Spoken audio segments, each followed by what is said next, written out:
First ever factory outlet Mukunda jewellery KPHB Kothapet Khammam Somajiguda Hanamkonda. నమస్తే రమగారు. నమస్తే జయ. రమగారు, మనము వెంకటేశ్వర స్వామికి ముడుపు కడతాం, ఉమ్. ఆ ముడుపుని చెల్లించుకుంటాం. ఏ ఏ సందర్భాల్లో, అంటే పలానా సందర్భంలో స్వామివారికి ముడుపు కట్టాలి అని అట్లా ఏదన్నా ఒక చెప్పటం జరిగిందా రమగారు? లేకపోతే మనకు వచ్చిన సమస్యను బట్టే ముడుపు కడతామా? అంతే జయ. అది ఇవి అలవాట్లు, పద్ధతులు కొన్ని కొన్ని ఊళ్ళల్లో, కొన్ని కొన్ని ఇళ్లల్లో ముందు రోజుల నుంచి వచ్చినవి. అవి కూడా ఏంటంటే, ఏదైనా ఒక పని మొదలు పెట్టేటప్పుడు అది సక్రమంగా అవ్వాలి, అయ్యాక వస్తామని, అవుతుండగా వస్తామని, దానికోసం నిన్ను ఇప్పుడే మా ఇంట్లో ప్రతిష్ఠించుకుంటున్నాం, నీ కోసమని పక్కన పెట్టాం అని స్వామికి చెప్పుకోవటం. మన భక్తి, మన విశ్వాసాన్ని ప్రదర్శన. ముడుపంటే అదే. మన భక్తి తాత్పర్యాలు ఏవైతే మన లోపల ఉన్నాయో స్వామి పట్ల అది ప్రకటించుకోవటం. ఓకే. ఏమేమి కడతారు జనరల్గా ముడుపులు? ముడుపు ఎప్పుడు కడతాం? పిల్లలు పెళ్ళిళ్ళు కావట్లేదు, ఎవరైనా పెద్దవాళ్ళు వెంకటేశ్వర స్వామికి ముడుపు కట్టు, పెళ్ళయ్యాక పిల్లలతో పాటు తీసుకొస్తానని, పిల్లల్ని తీసుకొచ్చి చూపిస్తానని అంటారు. అప్పుడు ఏం చేస్తాం? మా పిల్లాడి పెళ్లి కావాలని ఓ శనివారం నాడో, ఓ శ్రావణ నక్షత్రం నాడో ఇలా కట్టుకోవచ్చు ముడుపు. శనివారాలు స్వామికి దండం పెట్టుకుని దీపారాధన చేసుకుని, కుదిరితే పిండి దీపారాధన చేసి, పిండి దీపారాధన అంటే ఏం చేస్తారు? బెల్లపు చలిమిడి చేసి, బెల్లము, బియ్యపిండి, కొంచెం నెయ్యి వేసి గ్రైండ్ చేసినా దంచినా చక్కగా ముద్ద అవుతుంది. కొంతమంది పంచదార చలిమిడి చేస్తారు, ప్రాంతాన్ని బట్టి మారుతుంది. ఓకే. ఈ చలిమిడిని దీప ప్రమిదలాగా చేసి దాంట్లో ఆవు నెయ్యి వేసి ఒత్తేసి స్వామికి దీపారాధన చేసుకుంటాం. ఓ 2 పువ్వులు సమర్పిస్తాం, 2 తులసి దళాలు సమర్పించి, ఏదైనా వెంకటేశ్వర కరావలంబమో, వెంకటేశ్వర వజ్రకవచమో చదువు, లేకపోతే ఉన్నాయి కదా, ప్రపత్తి, సుప్రభాతము, ప్రపత్తి, మంగళాశాసనం, ఇవి చదువుకుని ఓ కొబ్బరికాయ కొట్టి కాస్త వడపప్పు, పానకం నివేదన పెట్టి దీపం వెలిగిస్తాం. ఈ చలిమిడి పిండి దీపారాధన చేసామనుకో, ఆ చలిమిడిని ప్రసాదంగా తీసుకున్నాం. దీపం కొండెక్కిపోయాక దాన్ని ప్రసాదంగా తీసుకోవాలి. దాని మీద బొట్లు పెట్టి పసుపు రాసి చేయకూడదు. మేము అట్లా కాదు, అసలు దాన్ని ప్రసాదంగా స్వీకరించము. నివేదన అయ్యాక ఏం చేస్తావో చెప్పు. దీపం పెట్టావు, ఆ పిండిని బయటపడేసే పద్ధతి అయితే నాకు తెలియదు జయ. ఇటీవల ఎవరో నాకు ఒక వీడియో పంపారు, పిండి దీపారాధన ఎట్లా చేయాలి. దీపం పెట్టి, తెల్లటి దీపం, పిండి దీపం, బియ్యపిండిది, దానికి చక్కగా పసుపు రాసి పెట్టి అందంగా అలంకారం చేసి పెట్టారు. చూడ్డానికి బాగుంది. నువ్వు దాన్ని ప్రసాదంగా తీసుకోవాలంటే దాని మీద బియ్యపిండి, పసుపు, కుంకుమ పెట్టింది ఎట్లా ప్రసాదంగా తీసుకుంటావు? పసుపు కుంకుమ తీసుకోలేకపోతాం కదా. కదా, పిండి దీపారాధన చేస్తే ఆ దీపాన్ని కొండెక్కిన తర్వాత ఎక్కడైనా కొడిగట్టి నల్లగా ఉంటే ఆ నల్లటి భాగాన్ని తీసి తులసి చెట్లు వేసి మిగిలిన ప్రమిదని ప్రసాదంగా పుచ్చుకోవటం విధానము. ఓకే. కాదు మా ఇంట్లో ఇలాగే చేస్తారంటే మీ ఇష్టం, ఎవరైనా ఇంతే చేయాలి. చేసి అప్పుడు ఒక గుడ్డ తెల్లటి బట్టని, వస్త్రాన్ని పసుపు నీళ్ళల్లో ముంచి ఆరేసుకుని, పంచముక్కలు కొత్తవి, వాడినవి ముడుపులు కట్టుకోకండి. చిన్నంత ముక్క ఉంటే చాలు. దాంట్లో మన శక్తి అనుసారం ఓ 101 రూపాయో, ఓ 11 రూపాయలు, ఒక 21 రూపాయలు, 11, 21, 101 వేయచ్చు. కాదు నేను 1001 కడతానంటే మీ ఓపిక, 5001, 10,001 కూడా కట్టుకో, మన శక్తి అనుసారం. అందులో పెట్టి కాసిన అక్షంతలు అందులో వేసి ఓ తులసి దళం పెట్టి దాన్నే స్వామివారిగా భావించి అది మూడేసేసి లోపల ఎక్కడైనా పెట్టుకోవటం. ఒకటే ముడి లెక్క ఉందా? ఇటు 4 ఇదిగా ఉంది కదా, 4 పలకల గుడ్డ కదా అది. ఇటు నుంచి ఇటు ఒక మూడేస్తాం, పైనుంచి 2 మూడేస్తాం. టైట్గా మూడేసుకోండి, ఆ ముడి ఊడిపోకుండా 2 ముళ్ళు, దాని ముందు 2 ముళ్ళు, పైన 2 ముళ్ళు కూడా వేయచ్చు. దీన్ని ఒక చిన్న మూటలా చేసి దాన్ని దేవుడి మందిరంలో ఓ పక్కన పెట్టుకోండి. దానికి రోజు పూజించవలసిన పని లేదు, దాని పక్కన పెట్టుకోవటమే. పెట్టుకుని మీరు ఏనాడైతే మనం మొక్కు తీర్చుకుందాం, మన పని అయ్యిందని భావించిన వివాహాలు, పిల్లలకి ఏదైనా అనారోగ్యం వచ్చింది సడన్గా, ఇవి ఒకటి మొదటిది వివాహం కదా, వరుసగా చెప్పుకుందాం. వివాహాల కోసం ముడుపు కట్టచ్చు, పిల్లల చదువుల కోసం ముడుపు కట్టచ్చు, పిల్లల అనారోగ్యాలు, అప్పుడు ఏదైనా జబ్బు చేసింది, పెద్దవాళ్ళకి అనారోగ్యాలు వచ్చినాయి, వ్యాపారాల కోసం ముడుపు కట్టచ్చు. ఎక్కడా మొదలవటం లేదు, లేదా మొదలైంది ఎట్టా నడుస్తుందో తెలీదు, ముడుపు కట్టి పక్కన పెట్టుకోవచ్చు. ఏదైనా ప్రమాదం సంభవించినప్పుడు, కోలుకోలేని పరిస్థితి వస్తే ముడుపు కడతాం. కాలినడకన వస్తాం. దానికి ఇంకా మొక్కులు అమెండ్మెంట్లు ఇంకేం చేసుకుంటాం, కాలినడకన కొండెక్కటం. అలిపిరి వైపు ఎక్కుతావో శ్రీవారి మెట్టు మీద ఎక్కుతావో నీ ఓపిక. కాలినడకన రావటం, తలనీలాలు ఇవ్వటం.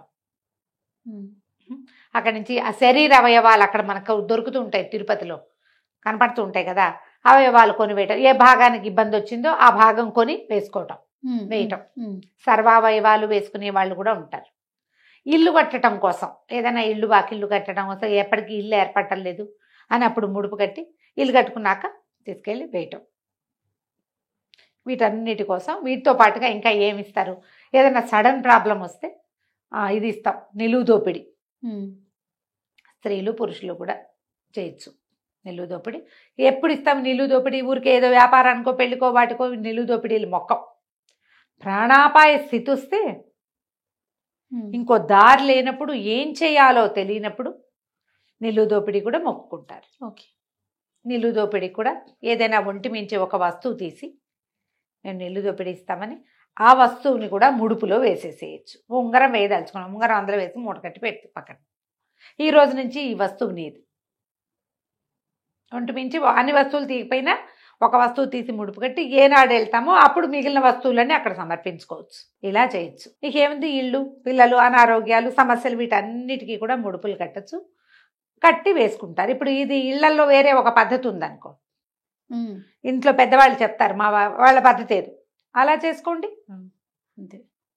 ముడుపు కట్టి పక్కన పెట్టుకోవడం, సమర్పించడం. సాధారణంగా తిరుపతికి ముడుపులు ఉంటాయి. పిల్లలకి తల వెంట్రుకలు ఇవ్వాలనుకుంటామా మనం, ఏడాది లోపల ఇవ్వదలుచుకున్నాం అనుకో, కానీ మనకు వెళ్ళటం కుదిరేలాగా లేదు. ఇప్పుడు అవకాశాలు ఉన్నాయి జయ. పాతకాలంలో ఏముండేది కాదు కదా, కుదిరేది కాదు. 4 కుదరాలి, డబ్బు కుదరాలి, ప్రయాణ సన్నాహం కుదరాలి, ఇంట్లో పెద్దవాళ్ళందరూ కలిసి రావాలి, యాత్రలకు వెళ్ళడం సులువు కాదు. ఇప్పుడే ఉంది, మనం ఎప్పుడు కావాలంటే అప్పుడు చిటుకని బుక్ చేసుకుని వెళ్ళిపోతున్నాం. అవును, ఇది వరకు కుదిరేది కాదు. అప్పుడు ఏం చేసేవాళ్ళు, ఏడాది లోపల మనం వెళ్ళడం అవ్వలేదు, ఈ లోపల తల్లి గర్భవతి అయింది మళ్ళీ, అప్పుడు జుట్టు తీయరు కదా, అప్పుడు ఏం చేసేవాళ్ళు, ఆ తల వెంట్రుకలు తీయించేసి అన్న కొద్దిపాటి వెంట్రుకల్ని మూట కట్టి పక్కన పెట్టేవాళ్ళు. జుట్టంతా మూట కట్టే చోట వీళ్ళని కూడా చూశాను నేను. అప్పుడు ఒక 100, 101 రూపాయి వేసి, ఇందాక ముందు చెప్పినట్టుగా అక్షింతలు వేసి ఈ హెయిర్ పెట్టేసి అందులో ముడుపు కట్టి దాన్ని పూజా మందిరంలో పెట్టేవాళ్ళు మాత్రం కాదు, దాన్ని విడిగా భద్రపరచుకునేవాళ్ళు.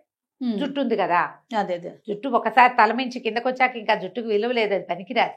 దేవుడి మందిరంలో పెట్టకూడదు. తల వెంట్రుకలు ముడుపు కడితే మాత్రం దాన్ని పొట్లం కట్టి ఓ చోట పెట్టుకోండి. ఆ ముడుపుతో ఈ వెంట్రుకల్ని అందులో వేయము అంటే, ముడుపేమో దేవుడి దగ్గర పెట్టండి, వెంట్రుకలు పొట్లం కట్టి ఇంకో చోట పెట్టుకోండి. సమర్పించేటప్పుడు ఎలా రమ్మగారు? పట్టుకెళ్ళి ఇస్తే మనం ఎక్కడైతే అప్పుడు మనం వెళ్ళినప్పుడు జుట్టిస్తాం కదా పిల్లలకి, మళ్ళీ అప్పుడు ఇగో ఇది మనం ముందు తీసింది అంటే అక్కడ ఒక ఇది ఉంటుంది, అందులో వేయండమ్మా అని చెప్తారు. కానుకలు ఒక దగ్గర, మనము కానుకలు ఇచ్చేదేమో మనం అక్కడ ఏది అది హుండీ దగ్గర, ఈ తల వెంట్రుకల ముడుపు ఉంది అంటే అది ఇందులో వేయండి అని చెప్తారు. ఓకే, ఇక్కడ వేసేసుకోవచ్చు. మీరు వెళ్ళినప్పుడు చూడండి, కళ్యాణ కట్టలు, చిన్న చిన్న కళ్యాణ కట్టలో కూడా ఒక పెద్ద దీని లాంటిది కనపడుతుంది. తల ముడుపు కడితే కనుక అందులో వేయచ్చు, సరిపోతుంది. ఇప్పుడు మామూలుగా మనం జుట్టు మొక్కున్నాం అనుకో, వెళ్తాం, వెళ్ళలేదు తర్వాత వెళ్ళినప్పుడు ఇస్తాం అంతే, వాటిని ముడుపులు కట్టక్కర్లా. ఈ తొలి జుట్టునే ముడుపు కడతారు. ఏదైనా ప్రమాదం సంభవించినప్పుడు కూడా జుట్టు ఇస్తామని మొక్కుంటే అప్పుడు కూడా తలని ముడుపు కట్టచ్చు. తల తేయించేసి అవకాశం ఉన్నప్పుడు ఎప్పుడో వెళ్తాం, వెళ్ళినప్పుడు చేసుకోవచ్చు. వీటన్నిటికీనమ్మా ప్రధానంగా దేశాచారాలు, ప్రాంతాచారాలు.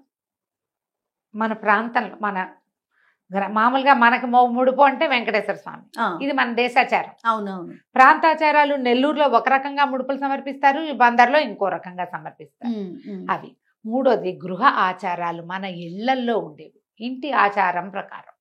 మన ఇంట్లో పెద్దవాళ్ళు ఏదో చెప్తారు, రామారావు గారు చెప్పారు, నేను చెప్పినట్టు చేయమన్నట్టల్లా నేను, మీ ఇష్టం, మీ ఇంట్లో పెద్దవాళ్ళు అలా కాదు మేము ఇలా చేస్తామంటే నేను చెప్పింది పాటించకూడదు, మీ ఇంట్లో పెద్దవాళ్ళనే పాటించాలి 100% అదే కరెక్ట్. దాన్నే మనం స్వధర్మ నిధనం అని చెప్తాం. మన ఇంట్లో ఏది ఉంటే ఇంకా అట్లా వెళ్తాము. మీకు ఎవరు లేరు, చెప్పేవాళ్ళు లేరు, నువ్వు అడగదలుచుకోలేదు, అప్పుడు నన్ను ఫాలో అవ్వు హాయిగా. ఎప్పుడైనా ఇదే పద్ధతి. 7 శనివారాలు ఉంటాం, 9 శనివారాలు, వీటికి ఏం ముడుపులు కట్టాం, శనివారాలు ఉంటూ ఉంటాం అంతే. నోములు చేసుకునే వాళ్ళు ఉన్నారు కదా, 7 శనివారాల వ్రతాలు. అవి ముందంతా నా తెలియజేయ. మా శనివారం వ్రతం ఏం లేదు, శనివారం 100% తలస్నానం చేయటం, ఒక పూటే భోజనం. వెంకటేశ్వర స్వామి ప్రపత్తి ఉన్నాయి కదా, చదువుకోవటం. అంతే. అసలు అబద్ధం ఆడకుండా ఉండాలి చేయాలి. ఆ రోజు ఏదో చిన్నప్పటి తిన్నామనో తినలేదనో తాగేసామనో తాగలేదనో మానేసామనో ఏదో చెప్తూ ఉంటాం. జీవితం కదమ్మా, చెప్తాం కదా. అబద్ధాలు చెప్పట్లేదు అని ఎలా చెప్పగలుగుతాం మనం? అదే కదా, చెప్పలేము. ఈ ఒకరోజు మాత్రం అది కూడా వద్దు. శనివారం నాడు ఏ అబద్ధమో ఆడద్దు మీరు. వెంకటేశ్వర స్వామికి మీరు చెల్లించుకునే మొక్కు అది. అలా పెట్టుకోవాలంట. ఇలా పెట్టుకోండి. ముడుపులు ఏవైనా కట్టుకోవచ్చు. దానికల్లా ప్రధానంగా పసుపచ్చటి బట్ట, ఒక కాయిన్తో పాటు కొంత రుసుము, కొన్ని అక్షతలు, ఓ వక్క కానీ ఏదైనా పెట్టచ్చు. పెట్టలేకపోయినా పర్వాలేదు. తులసి దళం పెడతాను జయ నేను మాత్రం. దళం ఎండిపోయినా అదేం అవ్వదు. దళం 3-4 రోజుల్లో పోతుంది. పువ్వులు లాంటివి పెట్టామనుకో అవునవును పాడవుతాయి. అవునవును. కానీ తులసి దళం అలా అవ్వదు. వెళ్తుంది స్వామివారికి సమర్పయామి, ఇబ్బంది ఏం లేదు. నమస్తే రమగారు. నమస్తే జయ.